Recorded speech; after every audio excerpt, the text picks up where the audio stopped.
Welcome to another episode of Peers Over Beers, your favorite digital and social evangelist podcast with your industry veteran hosts, Chris Detzel. This podcast starts now. So welcome to another Peers Over Beers. I'm Chris Detzel and Scott Wilder. Scott Wilder. You're back for another Peers Over Beers with no beers.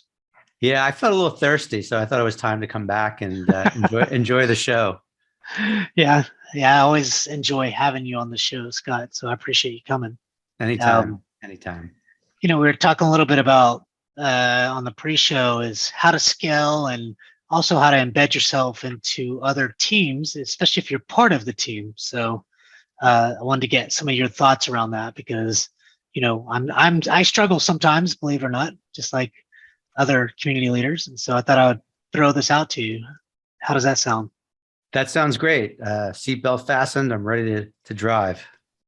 All right. Well, here goes. So one thing I wanted to just point out, so for some of your folks who are listening, watching, etc. So Crowdvickit, where I work, has been rebranded. Oops, there we go. Yeah. And so now we're called Base. So just to let everybody know, and you can find us at Base.ai. So just a little, you plug your beer mugs. I'm plugging Base. Hey, no worries. I mean, that's what it's for. Was there a big reason for that, or one you can discuss, or no? Sure.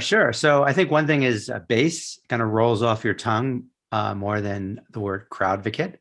And Crowdvickit, the way the word that is constructed, it's a great name, but it implies advocacy, and there's just so much more than we do besides advocacy. I mean, basically, we're powering your whole customer life cycle and all the different areas that are part of that. So, for example, camp tracking, analyzing all the different activities you have all across the customer's journey, right? It can involve advocacy, it can involve references, referrals, case studies, customer stories, etc. So it's just thinking much broader. And then also, we really believe in this customer-led growth approach and customer base. Base is Customer the place. Base. Start with your customers. Imagine that. I like it. I like it a lot now that you explained it. I saw the background and I was like, what's Base mean? And then you told me during the pre-show. So that's exciting. I like the name customer base. It's Base, but I get that. So, so did anything change like from your team or anything like that, or was it just pretty much just a rebranding and things? It was just a rebranding. My team, I think we talked about earlier on is, titles aside, but title is, I focus on team is focused on customer engagement, but internally, since we like 4-letter words, we call ourselves the care team. And so we're focused on community, advocacy, resources, and education, CARE. So that charter is pretty much the same, focused on enabling people to, master our products, obviously, but really master their craft and accelerate their careers. It's all about helping, all boats rise with the tide. I think, yes, with the tide. And so basically, we're focused on really leading the customer-led growth industry. Cool.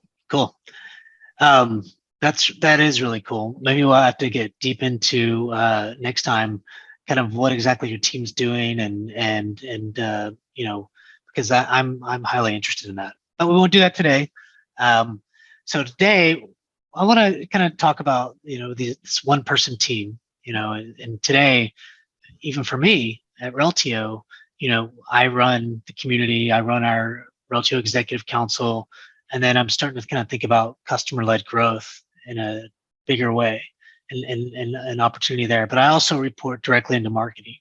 Back in November, I moved to the marketing team from our customer team. So I used to report into Chief Customer Officer. Now I report into the Chief Marketing Officer. And it was a big change for me because I'm used to being part of the customer org.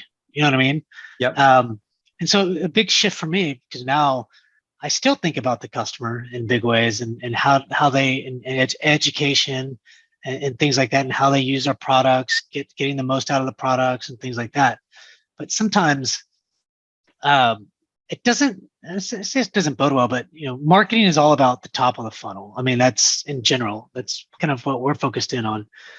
And I'm not necessarily, I'm not, I mean, that's not where my mindset is. So how do I kind of think that way? And how do I embed myself into the marketing organization? Even if I can say, I've got all these really cool things that say, when people engage into the community, they buy more, they, engage, the more they're engaged, they tell others about, their, the product. They do a lot of different things from a, renewal standpoint, from a, higher renewal rate type stuff, even when you think of case deflection, but none of that is marketing per se. You know what I mean? Like that's some other organization. And so I just wanted to kind of, one, thinking about the three things that I own, or at least two and a half, and then, how do you kind of,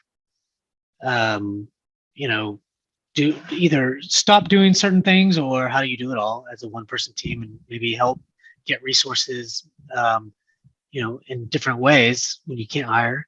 And then two is, how do you embed yourself into the marketing organization when your focus has been more of the customer type stuff? Does that make sense?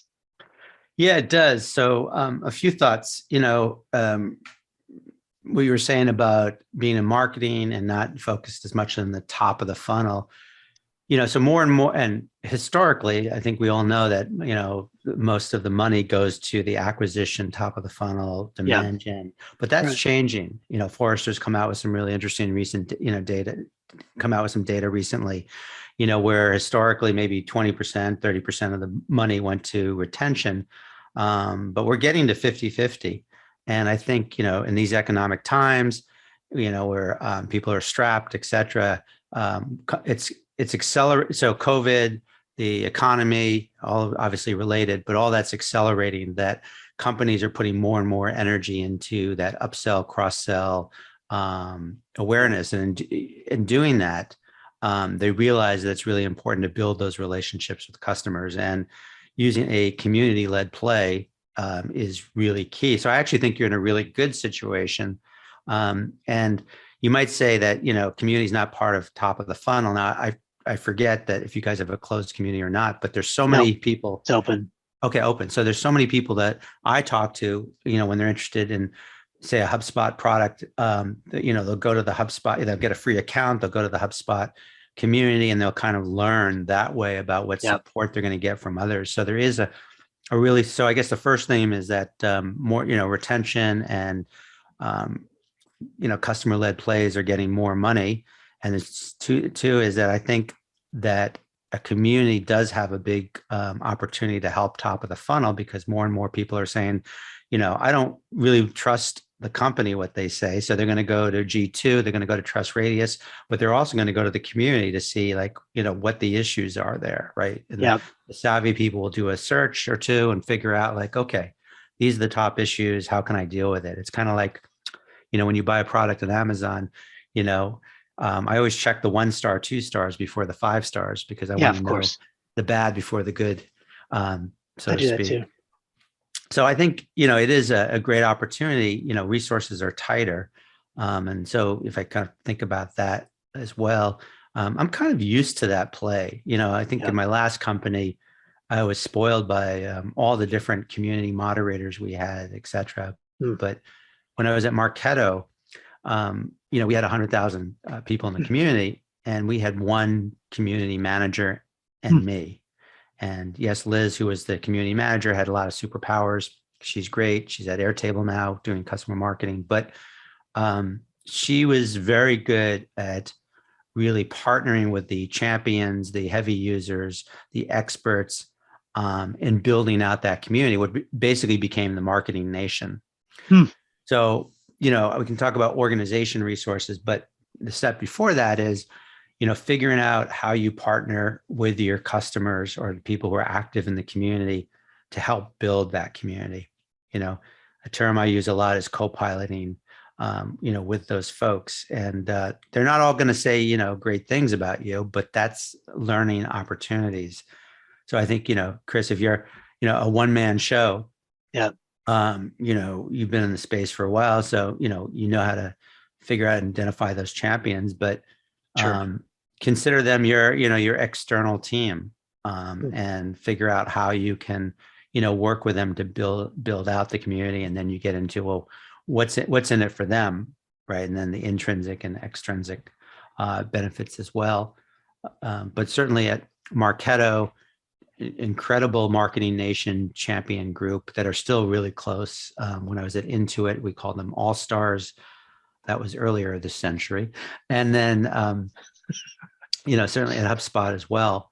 I think, the community has always wrestled with resources, right? And I think, we kind of got ahead of ourselves in the last year where everybody was saying community-led growth, Yeah. we're going to get more money.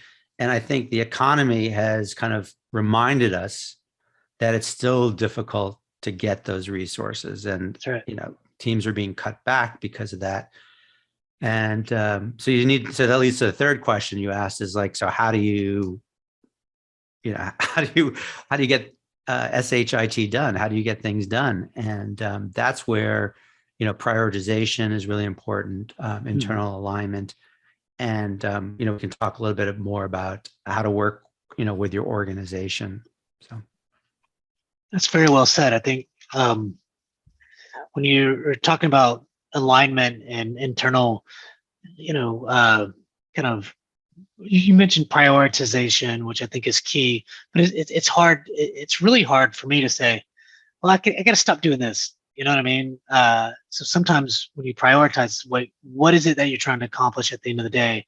And if it's, look, community still needs to build. It's only a year old. I still need to kind of nurture it, push it, and like you said, even start building relationships to maybe even get some of these users engaged more and really start, getting their opinions on certain things and to see where we can go next and that kind of stuff. But when you're so the positive about the Reltio community internally is that there's a lot of buy-in, if you will, or a lot of interest, and people get it, that they understand that that they're excited about it still. So the reason I hesitate is because when you're not putting money or resources or things like that towards something that has had a lot of success, then you kind of wonder, I kind of wonder, like, where's the organization's head? Or where are they thinking? If they don't want to understand, times are tough, but sometimes you're like, well, but you're still hiring for this thing. You know what I mean? Like, and so sometimes you kind of wonder, like, have you done enough? And a lot of times I think, man, maybe I haven't. Maybe, I need to kind of continue to kind of push at the top. Like, so for example, we have a new chief revenue officer, and I think there's a huge opportunity because now he owns the entire sales team, but he owns anything that just focuses on revenue. So PS, he also owns CSMs. So all of that organization piece. And so I'm thinking, damn, like, I need to start building a relationship with that guy. You know what I mean?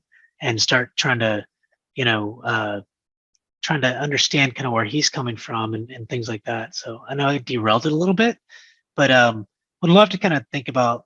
So one, I'm in marketing, and the opportunity to really start talking to the CRO is a really good opportunity because sales and marketing are like this, or should be like this, working hand in hand, or try to be.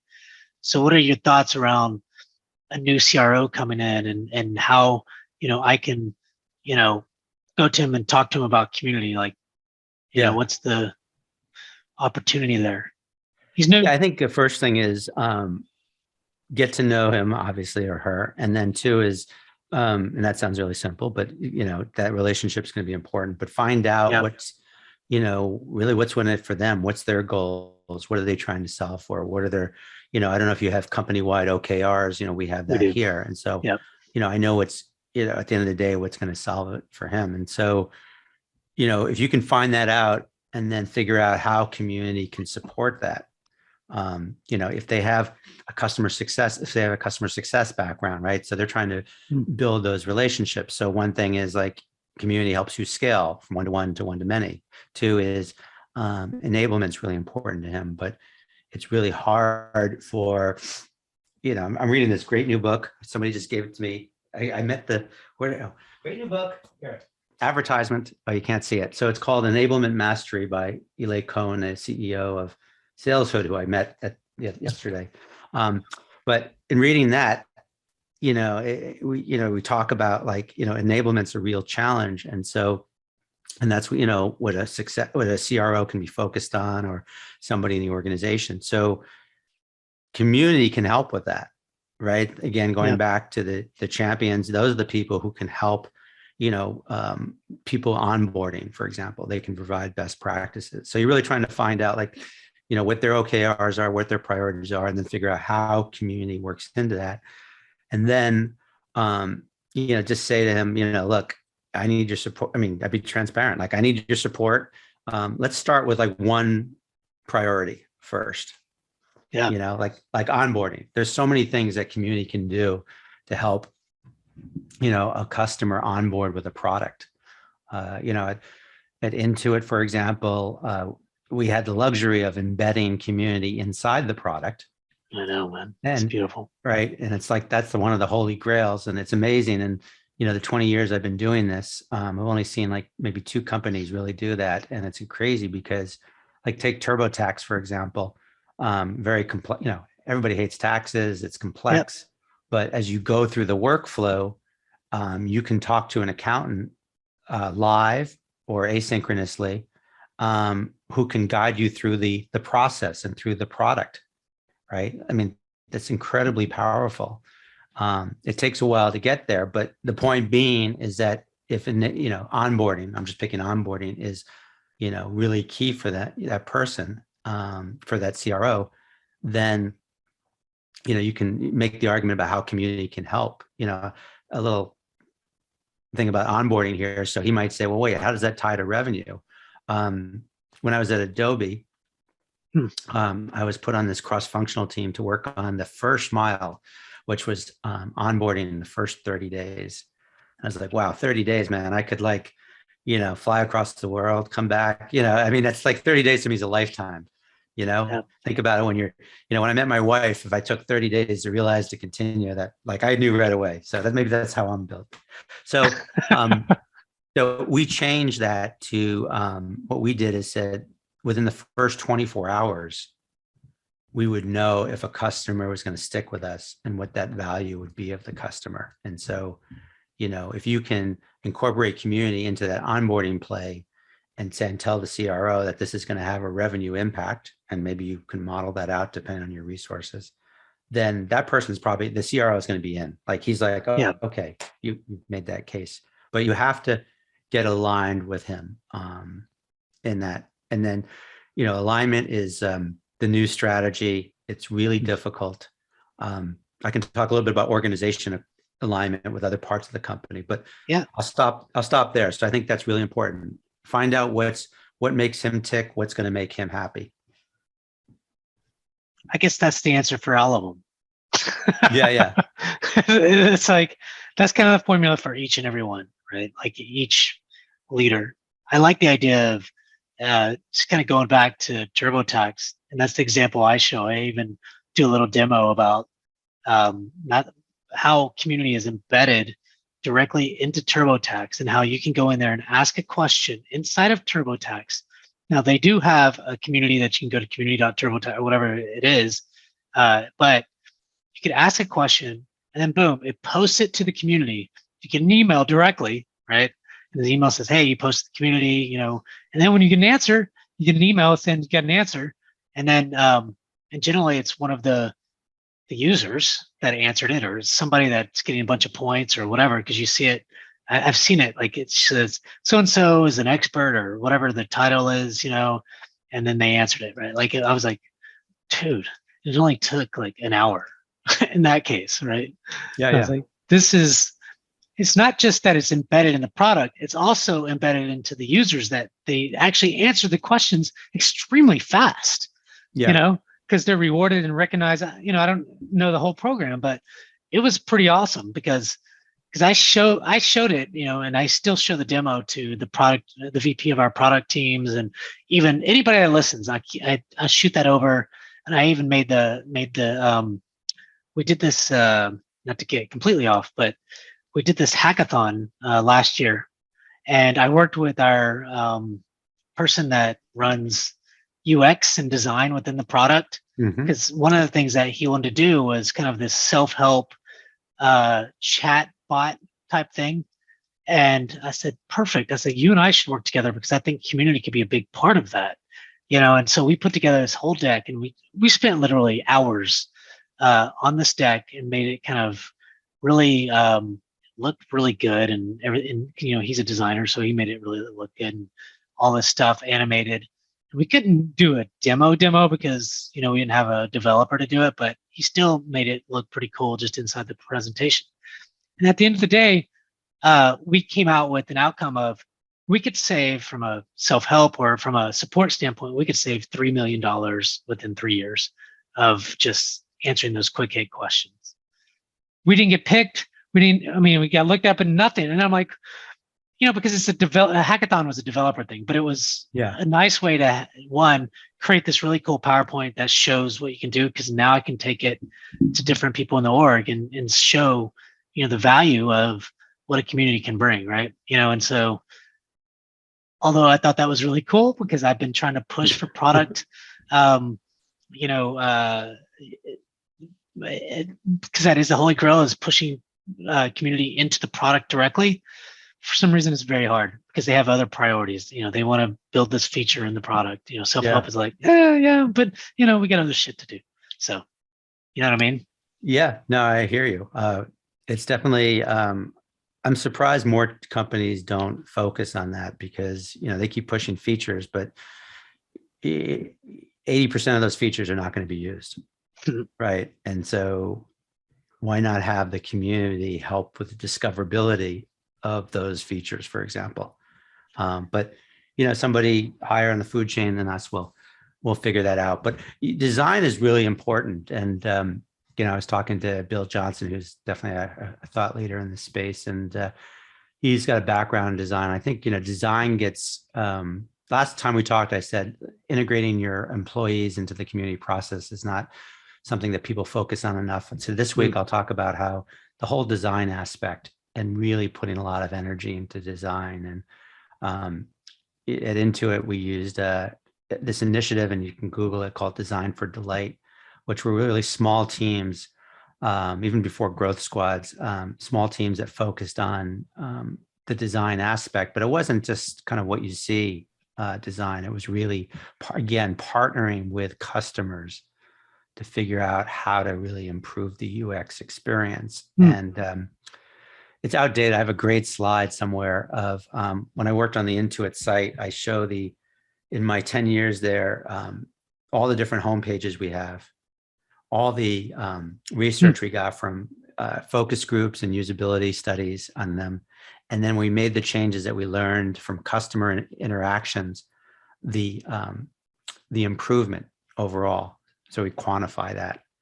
So I think as community people, we don't put enough energy into design. Now, part of that is because of the platforms, right? The platforms are kind of limited in terms of what you can do from a design, unless you have money and can, do a lot of customization. But I think that's, if I look into my crystal ball and say, some opportunities for the next few years, operations is one, design is another, employee engagement is another. Yeah, and I remember Rich Mullington writing some stuff, or at least posting something on Twitter talking about, a homepage of any online community, right? Like, who is coming to your homepage? It's probably the people that, one, want to see new content on a consistent basis, right? And then, and how do you design it that way? Because a lot of people that do come to your community is probably searching on Google if it's open, and coming to some other page that is, with a Q&A or a blog or whatever you're doing, so even designing for that. So there's a lot of things that you can design for, but there's a few things there. Is one is, you've got to have a resource to help design it. The platforms, some can do it and some can't. So for example, like Higher Logic, I'm not sure how you can design the homepages, whatever you like. There's a lot of things you can do there, but to design a discussion page, there's not a lot of flexibility that I know of in that kind of stuff. So, I think you're limited. And then the other thing is trying to find budget for design specifically. Like I agree with that so much that, but like for me, it's like, well, do I spend a lot of time designing this, or do I have another program that I need to do a webinar and create content for and all these other kinds of things? It's a hard balance. You know what I mean? Yeah, you gotta, prioritization, my wife is always like, no, not another project. So I have this metaphor if I use called the virtual garage. It's getting crowded in there. So I had to build an add-on to that virtual garage, but that's where I store, ideas for projects and things like that. And, there's plenty of time to get to stuff. You said the homepage. So I've read some of the stuff you were referring to, preaching to the choir here. So Google, community is great for SEO. Yep. But what we all figure out pretty quickly is, in my last job, only 20-30% went to the homepage as their first landing page, right? So it's really important to, and if I was quick enough, I could show an interesting graphic here. Maybe I'll try and dig it out while we're talking, but basically the landing page is, if 80% of your traffic is coming from Google, 20% of that or so is only going to go to the homepage. So that's right.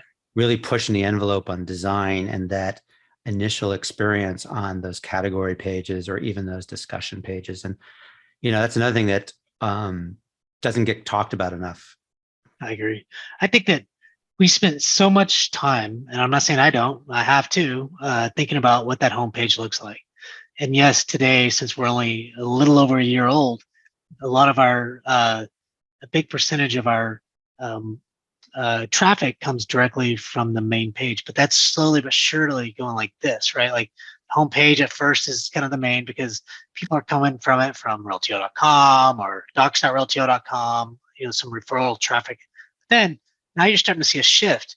SEO has been doing this. It was at the end last year, right? Because we didn't have any SEO juice, but now it's number 2 on the list. That's about to overtake, and at some point, in the next 2 to 3 years, will probably be 80% of our traffic. It just takes time to get there. But I agree. Why aren't we spending more time on and talking about those discussion pages?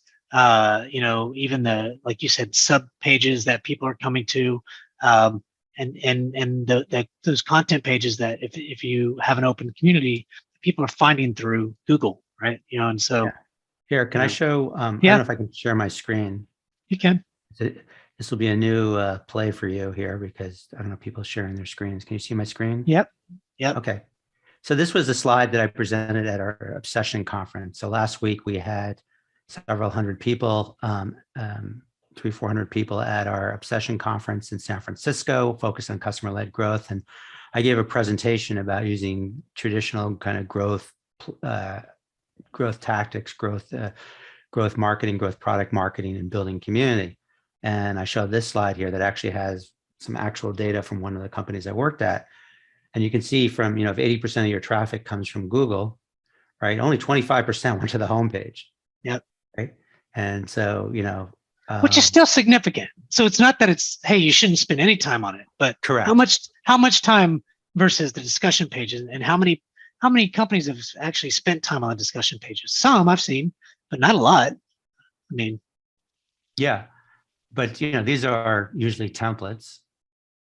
And so how do you think about those templates in terms of like a initial experience, right? All apartments have that back door. And so you need to be ready for them. The person comes in the back door, not the front door. That's right. No, I love that slide. That's really helpful. So, well, Scott, I think it's been really good. Do you want to talk about working with other groups in the company, or? Yeah, let's do it. Okay. So you mentioned earlier about you talked about marketing, but you also have other obviously interested stakeholders in the company, whether it's customer success, whether it's you have an education group, whether it's customer support. I've tried different models in different companies, and the most successful one was when I was at Intuit, where Liz was a one-person show running community, and we together developed this, what we call like the captain's model, and a chart that kind of looked a little bit like the chart I just showed, but basically we identified different internal stakeholders that had an interest in community, anointed them captains, and really let them own the user experience in those areas of the site. We used to call ourselves the G-men. So we set up the G's, guidelines, guardrails, and some other things, but like support. So we had all our support run off the community platform that was opening cases, knowledge base. So that Ken, who was head of support at the time, Ken Law, he was the captain of that, and he owned that experience. And I was there to make sure, like, certain standards were kept, et cetera. Customer success is another example. Lou ran our partner program, and we actually turned the platform into a partner portal because it was too expensive to pay for a partner relationship management system. All right. And so Lou knows partners better than me. So we all got aligned, and it was kind of, this, I'll mix my metaphors here, but it was like an editorial committee, right? And Liz and I were kind of the editors in chief, but all these people own their sports section, their arts and leisure section, et cetera. And that was extremely successful. And it's hard to do that sometimes because of personalities. Like people, it's hard to do that because not everybody will get aligned on share metrics, and that's where you need your Chris, your CEO to support that. But we had, really well-defined shared metrics for the whole project, and we met every week. This was back in the days when you did things in person, and it was extremely effective. And so you don't, need an army to build a community. I talked earlier about empowering your users to copilot and be, help you develop this great platform, this great experience. But there's also the employees, and making them captains and getting them aligned as well. And just like I said earlier, not enough work is done about like how you don't necessarily need all the employees involved and posting on the community, but employee engagement is really key. And there's a woman named Keely who's done a lot of really interesting work around that in terms of the effectiveness of employee engagement. I think employee engagement is key. When I go to any company, like I did at Reltio, when I went to Perba, and even Rexel back in the days, the first, 2 months, or let's just say, actually the first 20 days, I just started going through the directory and seeing, different people that I knew I was supposed to talk to or should talk to, an organization that's going to help me kind of be successful in the community, smart people, even executives. I'll just get on the phone, start talking to them. 30 minutes. I think I talked to 40 or 50 people every single time I start a new job, for the first 2 or 3 weeks. And then you got to kind of continue that on over time, but you need to find those people that are going to help you answer questions, maybe get on a webinar or, all those things. I like the idea of, as I kind of look at Reltio, for example, we have a partner team, and I'm starting to get really close to those guys, and they have their own website or partner portal, if you will, that, there's no engagement. All they do is, push out kind of sales things and whatnot, just to have a place that they can do that. And I always thought, why can't we use a closed community for that? You know what I mean? Like, you should, yeah, I agree. And so maybe some opportunity there. I've talked to folks, but I think getting people to actually move all that content over, start using the community is a hard thing for them. You know what I mean? And so maybe it's kind of a, yeah. There's, I don't know your ecosystem that well. Shame on me. But partners are important. There's been, Jill Raleigh and Alder, I'm spacing on his name, but there's been some really interesting stuff. And in fact, right now in parallel, there's a conference around ecosystem. The partner play is really key. And it is for us too. I think that in the community space, it doesn't get talked about enough, and it's been really key in terms of, my personal success is early on getting partners involved. when I was at Google, the long tail of AdWords revenue comes from these small agencies. And so we built a whole community for these AdWords agencies. I mean, there's like 50,000 of them, like just think, and I mean, that's probably 100,000. And we built it in parallel with our small business community so that they could work together.